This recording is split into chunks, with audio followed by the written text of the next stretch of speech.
Gold, trusted gold buyers. మీరు తాకట్టు పెట్టిన బంగారాన్ని విడిపించి ఈ రోజు ఉన్న మార్కెట్ ధరకు కొనబడను.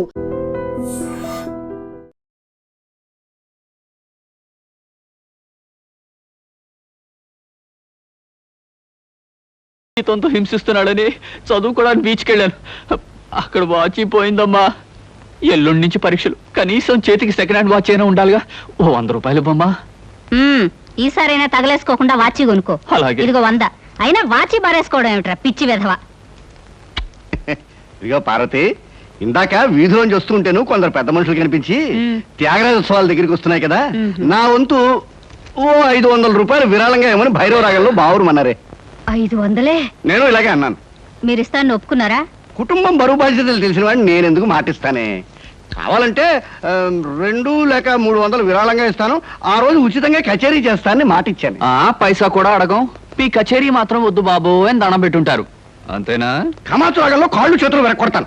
నా కచేరీ అంటే బొత్తిగా భక్తి శ్రద్ధలు లేవు. ఆఖరి మాటగా 200 రూపాయలు విరాళంగా ఇస్తాను అన్నానే. ఇవ్వకపోతే బాగుండదు, ఆ తర్వాత నీ ఇష్టం. త్యాగరాజ స్వామి నిన్ను ఆశీర్వదిస్తాడు. 3, 4, 5. అమ్మగారు పాలకు డబ్బులండి. అమ్మగారు పచారీ సామాన్ డబ్బులండి. అమ్మగారు నా జీతం అండి. అమ్మగారు పాలకు డబ్బులండి. అమ్మగారు పచారీ సామాన్ డబ్బులండి.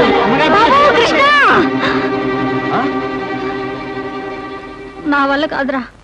అమ్మా, డబ్బు సంపాదించడం ఎంత కష్టమో ఖర్చు పెట్టడం కూడా అంతే కష్టం అమ్మా. ఖర్చు పెట్టే విషయంలో మనసుని మమతని కాస్త కట్టేసుకోవాలి. రే బాబ్జీ, బాబ్జీ, ఏంటనయ్యా? నీకు 100 రూపాయలు ఎందురా? Watch beach. వాచ్ బీచ్ కొట్టానంటే దవడ వాచి బీచ్లో గోచితో పరిగెడతావు రాస్కెల్. ఇదేంట్రా? అరే, ఇది ఎక్కడ దొరికిందన్నయ్యా?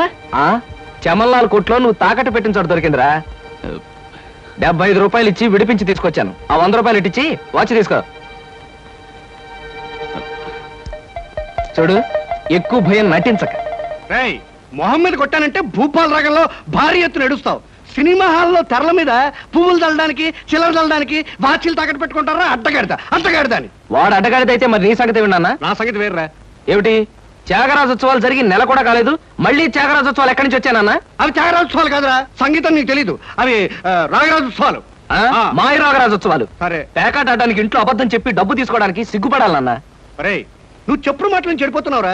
నేను ప్యాకెట్ ఆడుతున్నాను ఎవరు చెప్పారా నీకు? ఎవరు చెప్పారా? ఎవరు చెప్పారు? చెప్తా, చెప్పు. పిచ్చివాడు. ఆ మూట ఏమిట్రా? ఈ మహానుభావుడు ప్యాకెట్లో ఓడిపోయి బట్టలన్నీ తాకట్టు పెడితే విడిపించి తీసుకొచ్చాను. అవ్వా, ఓహో, అందుక ఇందాక పేపర్ అడ్డం పెట్టుకుని గదిలో పరిగెడుతున్నారు. ఏమండి? మొగుడు ఏమైనా అంటే కళ్ళు పోతాయే. ఇక నేను చెప్పాల్సింది ఏమీ లేదురా. ఇదిగో 200 రూపాయలు. 100 రూపాయలు ఇవ్వరా. పితృభక్తి లేదు. చూసావమ్మా, ఖర్చు పెట్టడంలో నీకు నాకు ఉన్న తేడా. నువ్వెంతో కష్టపడి తెచ్చి డబ్బు వెళ్ళిలా తగలేస్తారని నేను ఎలా అనుకుంటానురా. అన్నట్టు మర్చిపోయాను, ఇంటికెళ్ళావిడే అద్దె కోసం కబురు చేసింది. ఓహో, అదో సమస్య ఉంది కదూ. నేను వెళ్ళి తెలుసుకొస్తా. ఏమండి, టిఫిన్ రెడీ చేశాను, రండి తిందురు గాని. తినడం పడుకోవడం తప్ప ఏమీ చేత కాదు. రావయ్యారా, అద్దె డబ్బులు తీసుకొచ్చావా? ఆ పని మీద వచ్చానండి.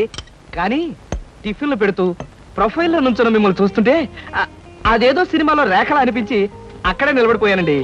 కొంచెం ఇటు తిరుగుతారా? అరే రే, కొద్దిగా అటు తిరుగుతారా? అయ్యో, నువ్వు మరీ చెబుతావయ్యా. నేను రేఖలా ఉండడం ఏమిటి? ఆ అమ్మాయి నాకన్నా కొంచెం సన్నం అనుకుంటాను. సన్నం కాబట్టే మీ అంత అందంగా కనిపించదండి. చూసారా, మీరు అలా నవ్వుతూ ఉంటే మీ బొగ్గ మీద సొట్టలు బాబీ సినిమాలో డింపుల్ కపాడేలాగా అనిపిస్తున్నారండి. ఆ పిల్ల నాకన్నా 1-2 సంవత్సరాలు చిన్నదనుకుంటాను. చిన్నది కాబట్టే మీ అంత మెచ్యూరిటీ ఆవిడలో లేదు. పొరపాటున మీరు పెళ్లి చేసుకున్న హౌస్ వైఫ్ గా సెటిల్ అయ్యారు గాని మీరు గనక సినిమాలో చేరినట్లయితే ఆ శ్రీదేవి జయప్రద మీ ముందు ఎందుకు పనికొస్తారండి? అదేమిటయ్యా నుంచోనే మాట్లాడతావు? కూర్చో, టిఫిన్ తిందు గాని. దాందే ఉందండి. అస్సలు మీ ఫిగరు కలరు కాలేజ్ అమ్మాయిలు కూడా ఉండదండి. నువ్వు మరీ పొగిడేస్తున్నావు బాబు. ఇంకో దోశ వేసుకో. టిఫిన్ గా నన్ను పిలిచి దోసేసుకొని అతను పెడతానండి. అబ్బా, నీకెప్పుడు తిండి పిచ్చే. ఇంటికి వచ్చిన గెస్ట్ కు పెట్టాలి కదా. గెస్ట్ కి పెట్టి నాకు అభ్యంతరం లేదు, కానీ నాకు కూడా తగలే. తినండి.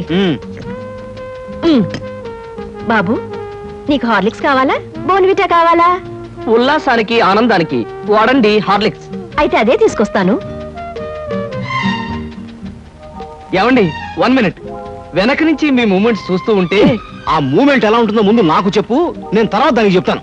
అదేమిటండి అలా విసుక్కుంటారు? ఆ అబ్బాయి ఏదో సరదాగా మాట్లాడుతుంటే. ఏమండి ఆయన ఇప్పుడే ఇలా విసుకుంటున్నారు, ఇక నేను అద్దె డబ్బులు ఇవ్వలేనన్నా అనుకోండి ఇంకెంత విసుకుంటారు.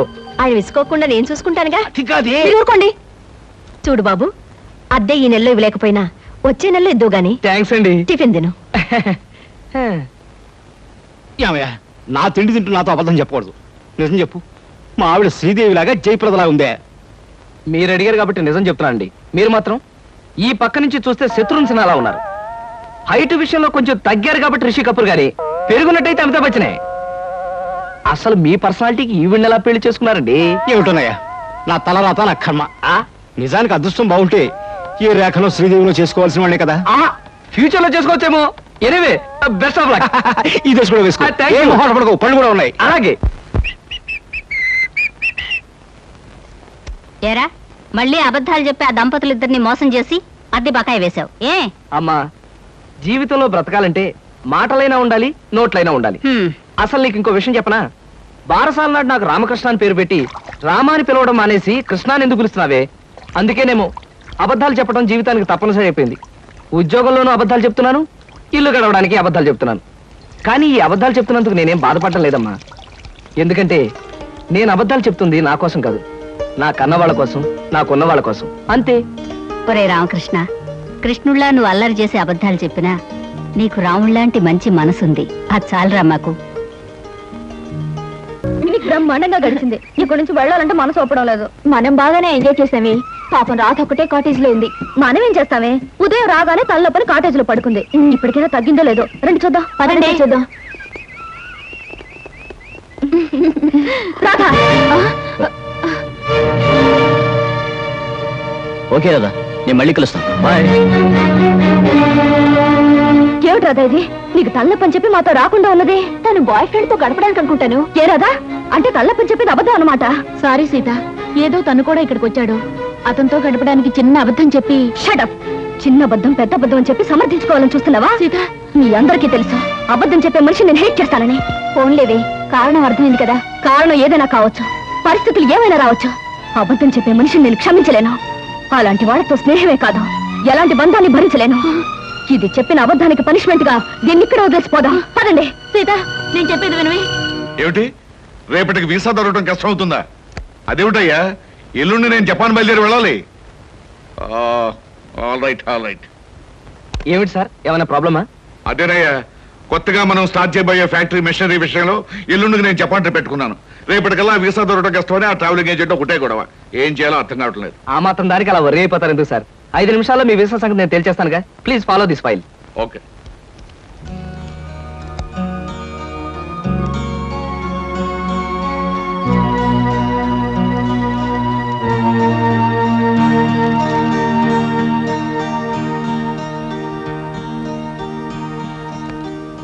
ఓకే సార్, పాస్పోర్ట్ వీసా గురించి మీరేం వరీ అవ్వక్కర్లేదు. Everything is arranged. My god, ఈ కాసేపట్లో ఈ సమస్యను ఎలా పరిష్కరించావయ్యా? ఏముంది సార్, టూరిజం మినిస్టర్ గారి మేనల్లుడు ఎప్పటి నుంచో మన కంపెనీ ఏజెన్సీ అడుగుతున్నాడు. ఈ విషయం చెప్పి కొంచెం దువ్వాను, పని అయిపోయింది. కృష్ణ, నీలాంటి వాడు ఒక్కడుంటే చాలయ్యా. కోట్లు పెట్టుబడి పెట్టిన వ్యాపారమైనా కళ్ళు ముసుగు చేయొచ్చు. బై ఈ ట్రిప్ ముగించుకొచ్చేసరికి నాకు 4 రోజులు పడుతుంది. ఈ లోపుగా బిజినెస్ వ్యవహారాలు, ఆఫీస్ వ్యవహారాలు నువ్వే చూసుకో. చెక్కుల మీద సంతకాలు పెట్టాను.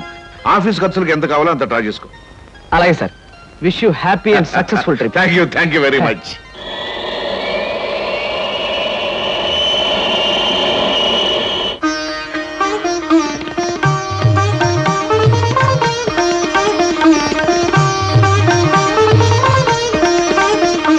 మా అమ్మాయి అరుణ బిఏ పాస్ అయింది.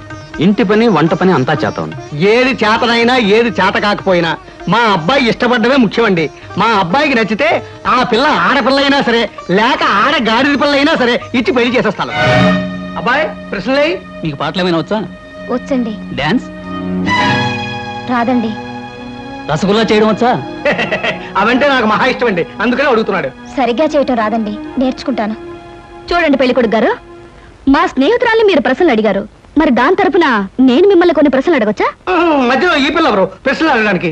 నేనెవరైతే ఏమిటండి? మీ అబ్బాయి ప్రశ్నలు అడగడంలో తప్పు లేనప్పుడు అమ్మాయి తరపున నేను అడగడంలో తప్పేమిటి? అడగనే నాన్న, నాకేమన్నా భయమా? అవునవును, మనకేం భయం, అడుగు. మా అరుణకి పాట డాన్స్ వచ్చా అని అడిగారు, మరి పెళ్ళయ్యాక ఆమె చేత మ్యూజికల్ నైట్స్ డాన్స్ ప్రోగ్రామ్స్ అలాంటివి ఏమైనా పెట్టిస్తారా? ఏ అదేం పెట్టించకపోతే అడగకూడదా?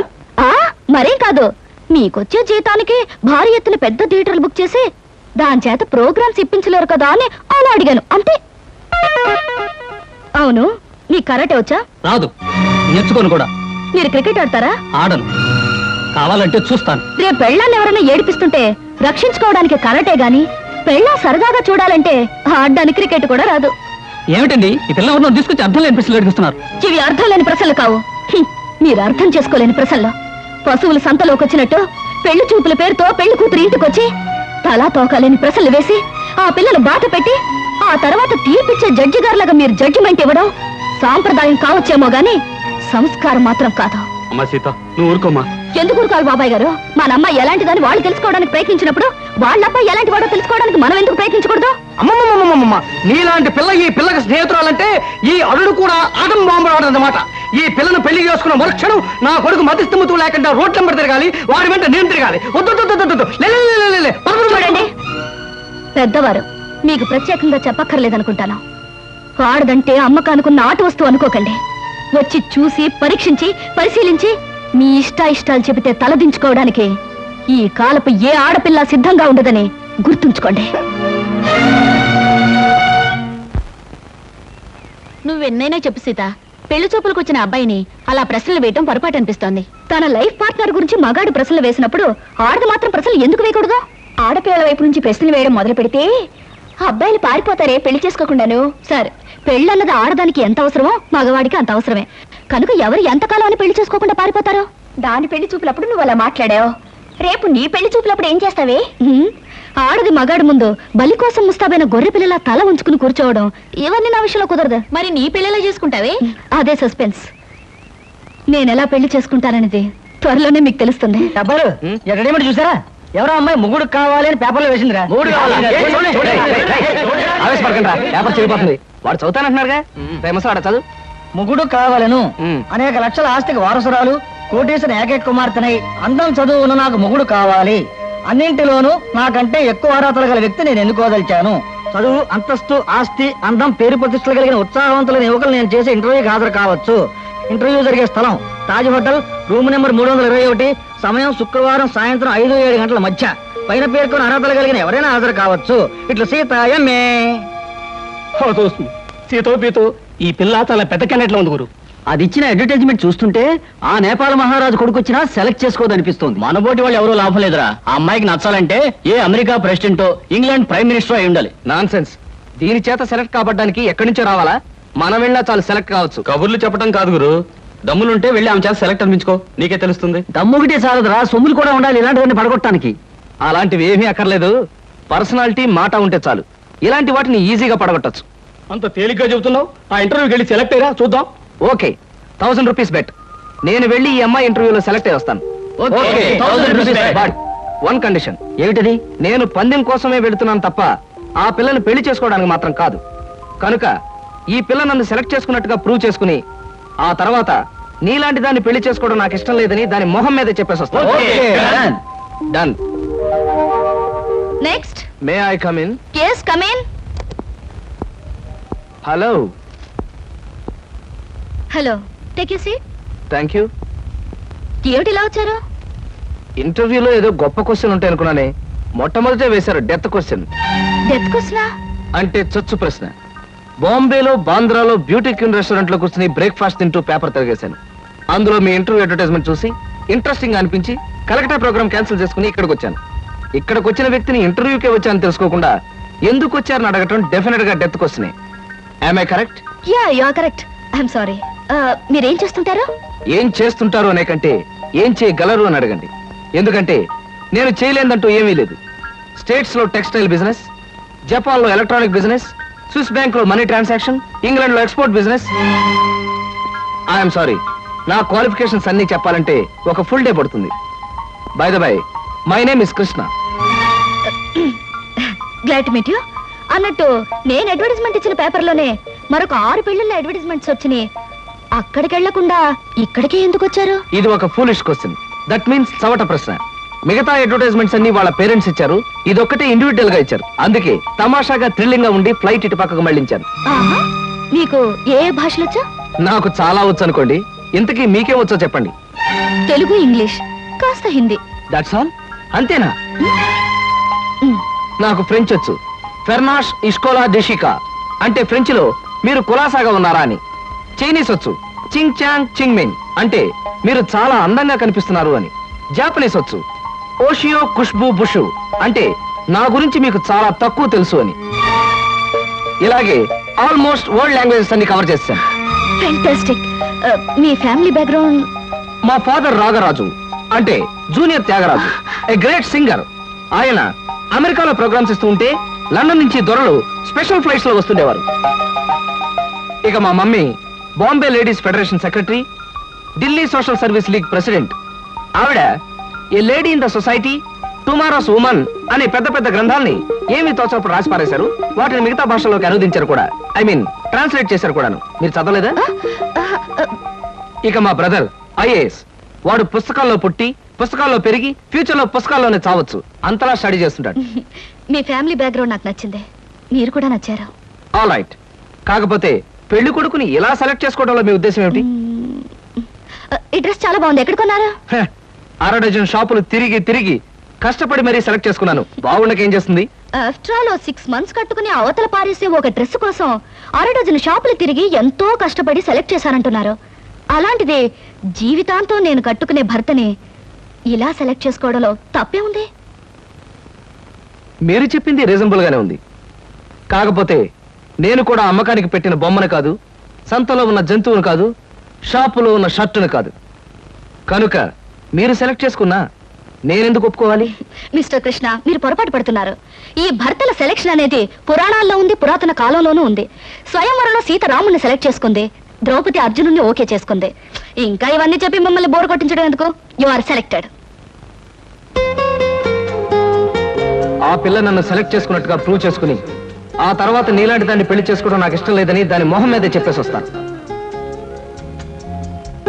Thank you Sita. నిజంగా నిజాయితీగా మీరు నన్ను ఇష్టపడితే I like you. I love you. నిజంగా ఈ ఇంటర్వ్యూలో మనం ఒకరి గురించి ఒకరు పూర్తిగా తెలుసుకోలేదేమో అనిపిస్తుంది. మళ్ళీ మళ్ళీ మనం కలుసుకోవాలి, ఒకరిని గురించి ఒకరు తెలుసుకోవాలి. షూర్. రేపు నైట్ ఫ్లైట్ కి నేను ప్యారిస్ వెళ్ళాలి గనక రేపు ఈవినింగ్ నెహ్రూ పార్క్ లో మనం కలుసుకుందాం. ఓకే? ఓకే. బాయ్. బాయ్. నేను అనుకున్న విధంగానే అందరికంటే గొప్పవాణ్ణి స్వయంవరంలో సెలెక్ట్ చేసుకున్నాను. That is Sita.